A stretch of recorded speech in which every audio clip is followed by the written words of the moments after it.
여러분 안녕하십니까? 대구 경북 소식 전해드립니다. 오늘은 MBC가 단독 보도한 아파트 코호트 격리 관련 내용으로 시작하겠습니다. 대구시가 운영하는 임대 아파트에서 코로나19 확진 환자가 46명이 나와 아파트가 통째로 격리되는 코호트 조치가 처음으로 내려졌습니다. 아파트 거주자 142명 중에서 94명이 신천지 교인이었고 확진 환자들도 모두 교인이었습니다.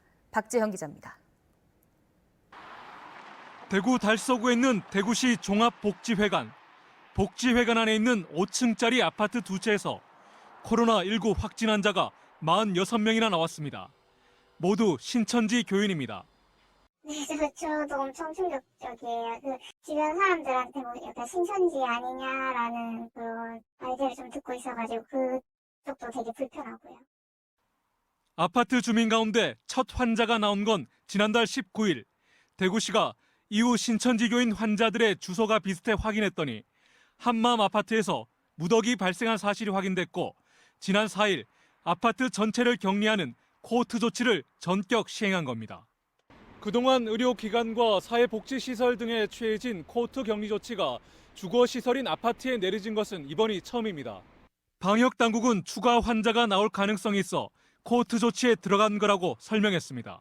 더 이상은 바깥으로 또는 2차나 3차 전파가 일어나는 것을 막기 위한 조치로 이번에는 주거시설에서 특이하게도 많은 전파 위험이 있는 집단이 파악이 됐습니다. 충격적인 건 아파트 주민 가운데 신천지 교인의 비율.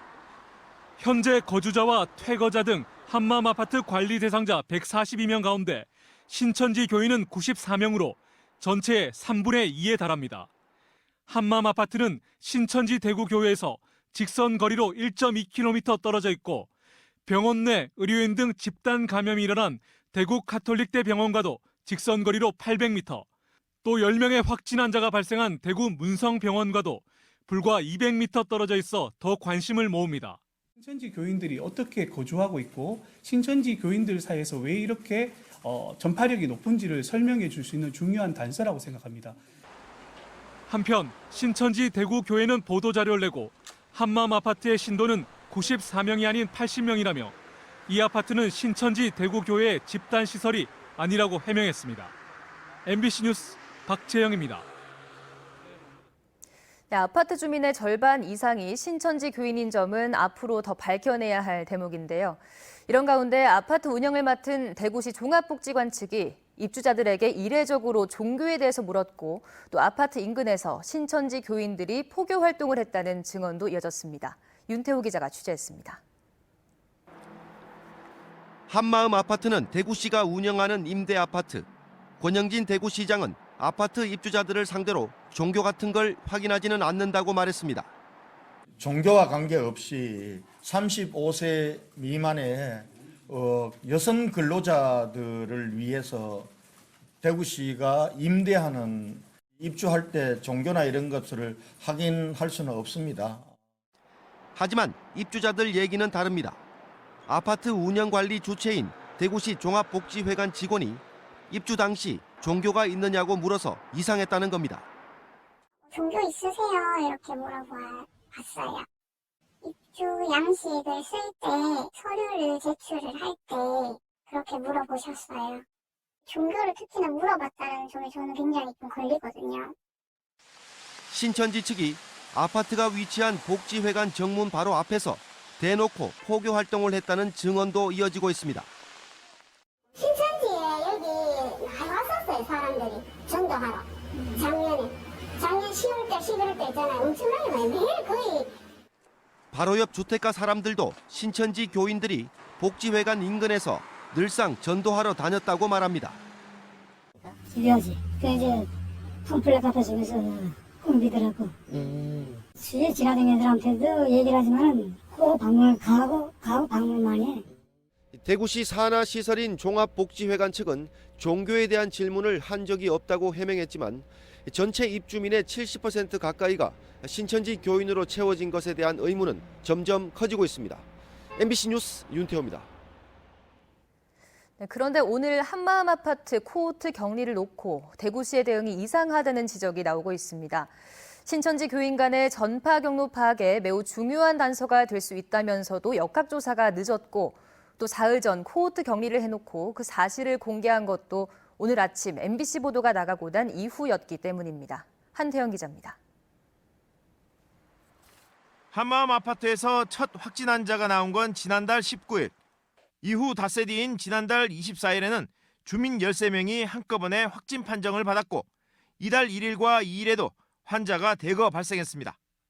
같은 주소지에서 계속 무더기 확진 환자가 나오는데도 1차 역학조사가 이루어진 건 지난 4일이었습니다. 그리고 이날 아파트 전체에 대해 코호트 격리 조치를 해놓고도 대구시가 이 사실을 공개한 건 사흘이 지난 오늘이었습니다. MBC가 오늘 아침 이 내용을 특정 보도하고 난 후의 일입니다.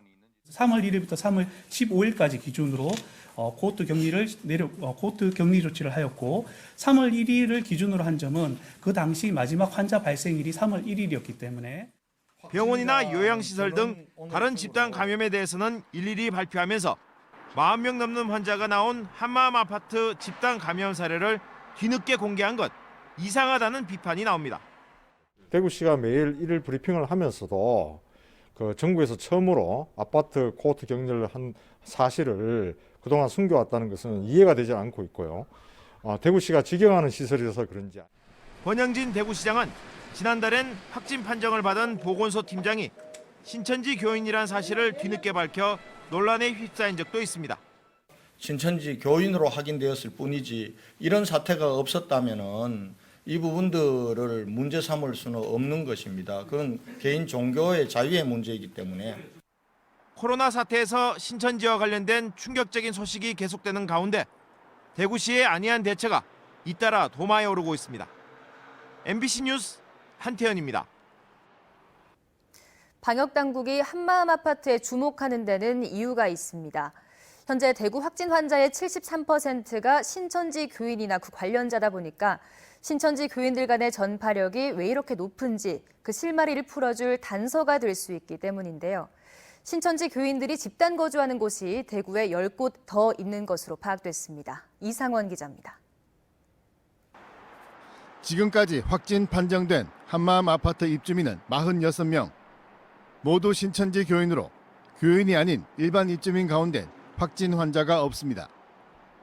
방역당국은 교인들이 단순히 아파트에서 거주만 한 게 아니라 상당히 밀접한 활동을 벌였을 것으로 보고 있습니다. 아파트 밖을 벗어난 것으로는 의심하기는 어렵지만 아파트 내부에서 신천지 교인들 사이에 어떤 접촉이 있었지 않았나를 의심하고 있습니다. 신천지 교인들의 집단 거주가 강력한 전파의 통로가 될 수 있다는 겁니다. 대구의 확진 환자 5천여 명 가운데 신천지 교인이나 관련자는 3,700여 명. 대구시는 한마음 아파트 사례를 더 들여다보면 신천지 교인들의 거주 행태와 활동 방식, 그리고 거기서 비롯된 높은 감염률의 원인이 파악될 수 있을 걸로 보고 있습니다. 문제는 이런 집단 거주지가 한마음 아파트 한 곳만이 아니라는 점.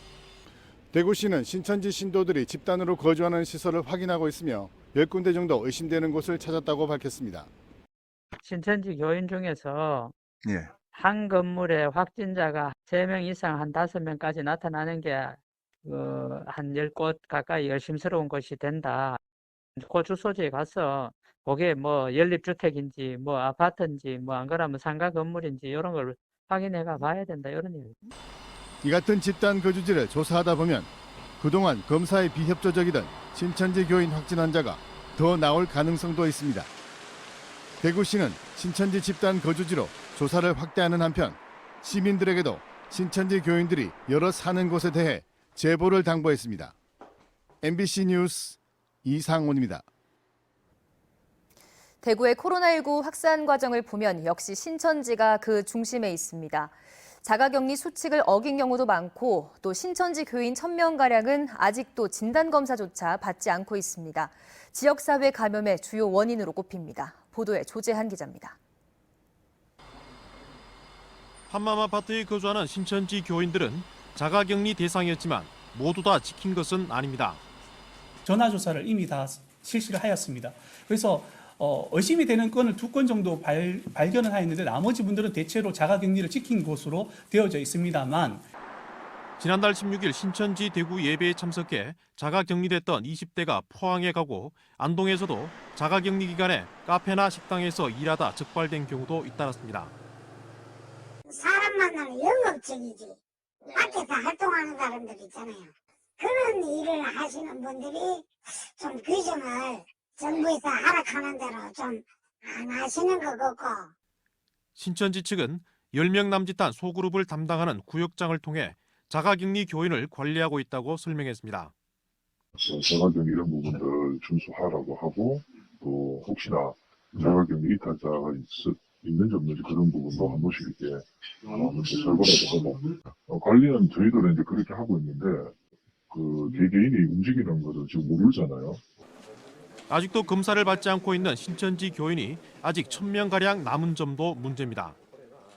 공무원에 있거나 아니면은 뭐 국가에 관련된 일을 하거나 아니면은 또 어떤 교회의 추수꾼으로 활동을 하는 사람들 자신의 그런 신천지라는 것을 나타내면 안 되기 때문에 자꾸 이제 숨기려고 하는 거죠. 대구의 일반 시민 양성률이 약 10%로 다른 지역보다 높은 것도 신천지 교인 관리가 제대로 되지 않은 탓이 큽니다. 신천지를 중심으로 한 그 특정한 이 감염을 확산시켰던 요인의 지역적 영향이 적지는 않았을 것으로 짐작이 됩니다. 대구의 첫 코로나19 확진자가 신천지 교인으로 확인되자마자 방역당국은 신천지를 통한 2차, 3차 감염을 막기 위해 총력을 기울여왔지만 신천지 교인 관리에는 여전히 구멍이 뚫려 있습니다.